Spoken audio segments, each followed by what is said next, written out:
Back inside M&T Bank Stadium, I'm Bobby Broyles along with Brandon Noble, and we're here with the Elon Phoenix head coach Curt Cignetti. To my left, Alex Higgins, Warren Messer. Two gentlemen, you brought them back to Media Day, Coach. Is that kind of a, maybe a repeat of the same successful season, so you got to bring the same players, stick with the same routine type of thing? Well, worked the first time. I figured we'd try it again, although Davis wasn't very happy that he couldn't come. I said, well, next year you get a chance to come. That's typical quarterback, right? Absolutely. Coach, 8-4 last year, taking the Phoenix to the playoffs. Were you surprised at all how much success this team had under your first year?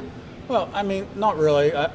We don't prepare to fail as coaches. We prepare to succeed. So, we're trying to get better every single day and do the things you got to do to be successful. And what this team did was they consistently met that bar. Now, at some times we did it better than others. And as I look back, I say we didn't finish. Yep. We could have finished better. Yep. But, last year we were here and we were picked 11th in the conference. Mm-hmm. And, we're picked 5th now. Well, we finished 2nd. Yep. So I guess that's an improvement, but we also have a lot of guys back, mm-hmm. and we finished 2nd, but we're picked 5th.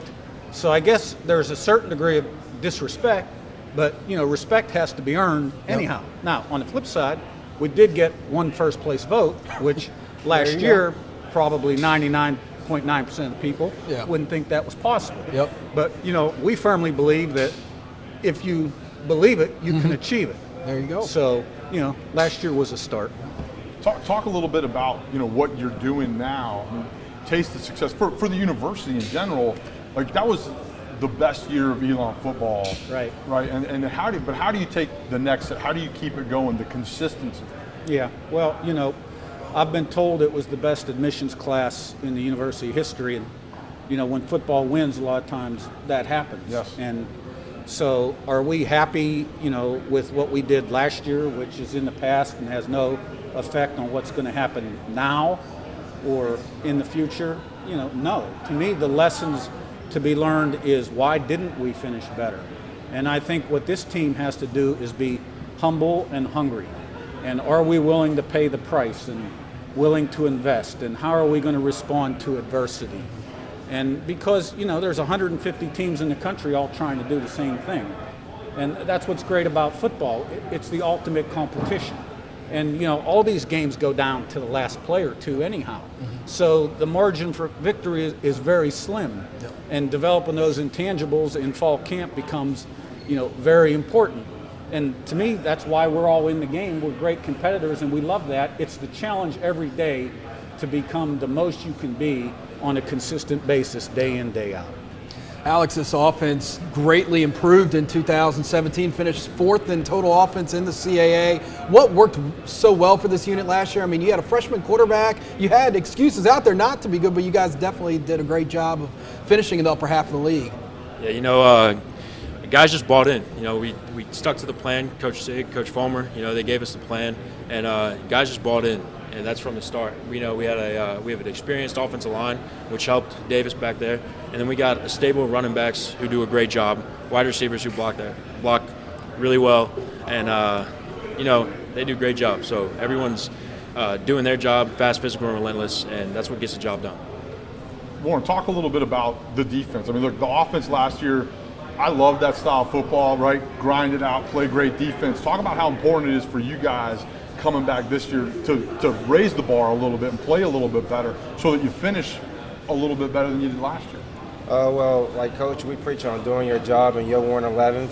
So just staying focused and staying into the game and just going out and do your part at a high level, which is with an edge and with heart, Coach, you talked about Davis already a little bit here. You got 9 returners on the offensive side of the ball, including Davis Cheek behind center. What progression do you expect from him as you go into his sophomore season, and really the offense as a whole? Yeah. Well, the great thing about Davis is passionate about football. He loves football. Mm-hmm. He's happiest when he's doing something that pertains to football. Mm-hmm. And he does everything. He's a lot like Warrern in that regard. And he's going to do everything he can to become the best he can be. And he has broken it down to the finitest little minuscule thing. But when we signed Davis, he was 180 pounds. He's 210 now. Wow. So he's getting bigger, he's growing older, he's been in the weight room, and he's probably watched the cut-ups 3 times and every game 3 times, and there's nobody that'll be more excited about starting, than Dave. He's a great competitor. And I've said it a million times, he reminds me of Phillip Rivers, who, I had the opportunity to be with at North Carolina State. Yep. And I guarantee you, Davis is chomping at the bit. But the great thing about Davis Cheek, he makes everybody around him better. Warren, what have you seen from Davis, right, on the other side of the ball? You had to compete against him in practice all year, right? A young guy, a freshman out there. I mean, what's his growth look like to you? Well, his growth is tremendous. And his first read is dangerous because he got a quick release on the ball. So you gotta try to pick his brain and understand where he gonna go with the ball. But it's also tough doing it, And he's a competitor, so and we all competitors. So he can get me better, he get our defense better, and we just try to go out and just compete. Coach, you got a guy like Warren Messer here, Tyler Campbell returning on the defensive side of the ball. How do they lead this defense, and what do you expect from these 2 guys week in and week out as you guys head into 2018? Well, we have a lot of great kids on our team, and we have a lot of good leadership and chemistry on our football team, and they're 2 of the best that we have. And Warren, Davis Cheek, Tyler Campbell, every single day, they're the same guy, and they're playing at a high level. When you look at the end of the year, the guys that produce and have great production numbers, they're the same guys that are out there at practice every day, doing a great job day in, day out, and they're durable. And that's what they bring. Warren Messer is the quarterback of the defense. And the number of critical plays he made last year that helped us win football games, it has to be unprecedented. At least a long way back in this conference. I mean, he made some great clutch plays in the last 2 minutes of the game, and I'm glad we got him back in their year. But, I sleep good at night because I know he's doing everything he can to be the best he can be. All right, Alex, what do you love about training camp? I mean, it's football. We're back in pads, baby. You know what I'm saying? We're a physical team, and we pride ourselves in that, and especially in the trenches. We love getting after it. So it's like Christmas morning for us.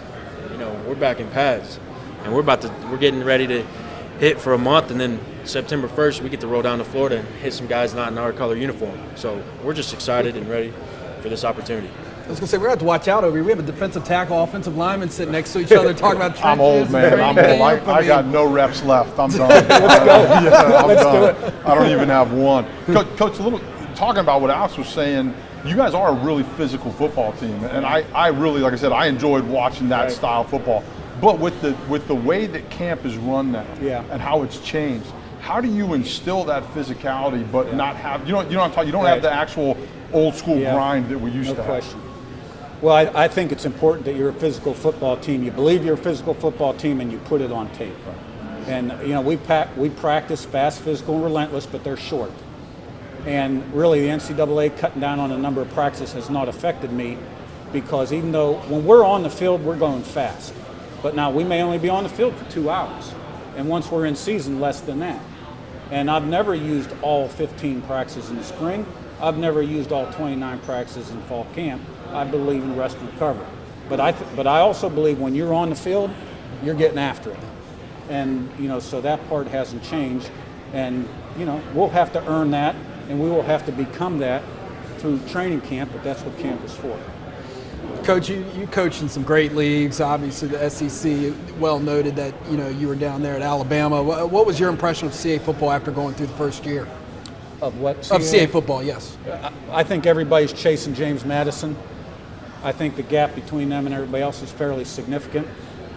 Somebody's got to prove they can beat them on the football field. We believe we can.